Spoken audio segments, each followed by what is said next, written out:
Canudos was a town founded in the racially diverse Bahia state of northeastern Brazil in 1893 by Antônio Vicente Mendes Maciel, an itinerant preacher from Ceara. Mendes Maciel had been wandering through the backroads and lesser-inhabited areas of the country from the 1870s onwards, followed by a band of loyal supporters. His following swelled. He took on the name Antônio Conselheiro and increasingly began to trouble the local authorities, who saw him as a monarchist and thus a threat to the legitimacy. Settlement. In 1893, following a protest over taxation and a violent melee with the police forces in Maste, Conselheiro and his band settled on an abandoned farm called Canudos, so called because a plant, Canudo de Pita, was common in the region. The place was named Belo Monte by Antônio Conselheiro, but the old name, Arraial de Canudos, prevailed. Over the years, people from across Bahia, including landless farmers,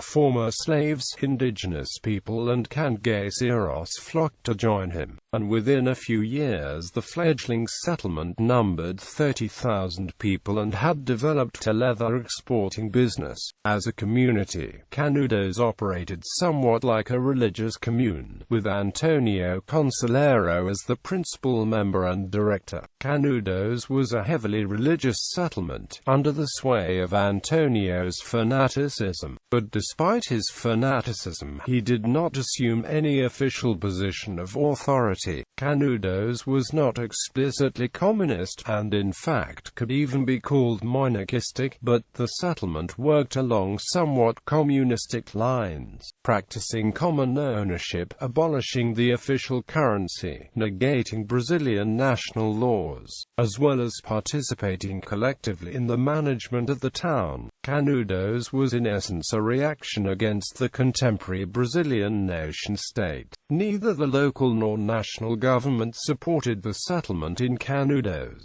The local government of Bahia felt pressure from landowners to take action against the settlement because of labor shortages caused by migration. The Brazilian national government wanted a military expedition sent to destroy Canudos in the name of liberalism and progress. In the words of one historian, the mere existence of autonomous movements not subject to state control was antithetical to the national interest. Canudos stood for such autonomy, and therefore had to be destroyed.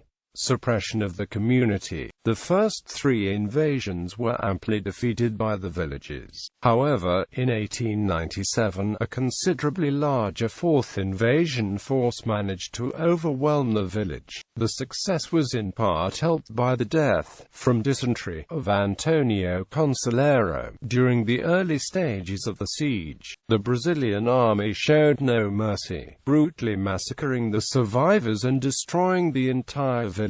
An academician, Alvim Hawkades, would thus describe the massacre: "U vai assistir a sacrifice chata dos aquiles miserae com sinceridade digo, Canudos forum degolados quais dos os prisioneiros arrancar cheia vida e uma criancinha e oculta meia dos barbarismos e dos crimes que a home pode praticar." And I say with all sincerity, in Canudos almost all the prisoners were beheaded. To take the life of a little child is the greatest of cruelties and crimes man can commit. Post-war Canudos. Today the area is submerged by water, the result of the Coco-Robo Dam project in the 1970s, which blocked the Vaza-Barris River and flooded the old city. At low water, the ruins of the church that was once the village's centerpiece can occasionally be seen. Once a year, in October, a mass is held to commemorate those lost in what is known today as the War of Canudos. The municipality of Nova Canudos was built nearby at latitude 0953 feet 48 inches,